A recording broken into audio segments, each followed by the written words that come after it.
Саламатсыздарбы. Эмесе Геошондо программасы. Премьер-министр болып жатқан Улукбек Марипов кечүүнү жогорку кеңештин көпчүлүк коалициясынын жыйынында өкмөт мүчөлөрүнүн саны 22-ден 16-га чейин кыскарат деп билдирди. Мисалга, Финпол менен мамлекеттик регистр кыскартылат.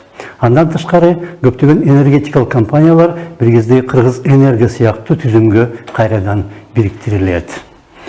Эгемендиктин 30 жылында сан жеткис мамлекеттик түзүм пайда болгон. Алардын айрымдары кийин жоюлуп да кетти, бирок анын баары системсиз жасалган жана мамлекеттин өнүгүшүнө салым кошпой калды. Маселе Москвадан болгон көзөмөл жоюлганында болуусу мүмкүн. Анткени ал кезде мамлекеттик өнүгүү жана өзгөчө өндүрүш тармагы борбордон башкарылып, ката кетирилсе дароо оңдолуп турчу.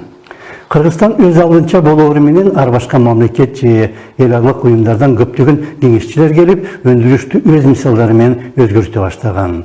Ошолордун айтуусу менен мисалга Кыргыз энерго 5-6 түзүмгө ажыратылып, электр станциялар жана түндүк электр менен чыгыш электр сыяктуу компаниялар пайда болуп, алардын ар бири ылдам эле Кыргыз энергодан да ашып түштү. Москвалык көзөмөл токтогондон кийин жергиликтүү жетекчилердин нукура ички баалуулуктары сыртка чыкты. Алар болсо илгертен күнүгө эртеден кечке иштегенге көнбөгөн жана андайды эч качан сүйбөгөндөр, бирок кутум-сутум уюштурууну жакшы билгендер болуп чыкты. Андай көзөмөлсүз калган нерсеге кээ бир алдыңкы жетекчилердин өзүм билемдиги кошулганда тармактын баары ыдырай баштады. Мисал катары Коргоо министрлигинен өйдө коюлган генералдык штабты келтирсе болот. Андай нерсе дүйнөнүн бир да мамлекетинде жок. Же болбосо Алмаз Атамбаев менен Сапар Исаковдун айтканын баарын аткарган улуттук энерго холдингти атаса болот. Бирок Атамбаевге чейин эле өлкөдөгү өндүрүш жоголо баштаган жана ошол себептен өкмөт кайсы бир жолу кайра түзүлгөндө өндүрүш министрлиги да жоюлуп кеткен. Мурда болсо Кыргызстанда өндүрүштүн ар түрдүү тармактары боюнча да комитет министрликтер болгон. Мисалга, жеңил өнөр жай министрлиги же айыл чарба министрлигинин ичинде кайра иштетүү тармагы боюнча башкармалык бар эле. Бирок башкара турган эч нерсе калбагандыктан министрлик да жоголду. Алардын ордуна эч нерсе өндүрбөгөн жалаң гана тейлөө түзүмдөрү пайда боло баштады.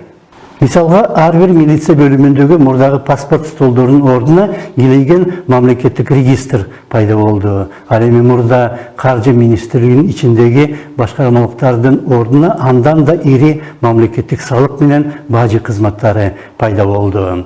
Андан да кызыгы, камакка алынгандарды кайтара турган да атайын мамлекеттик кызмат түзүлбөдүбү. Мунун баарын кыскартыш керек экени күзүндө эле анык болгон.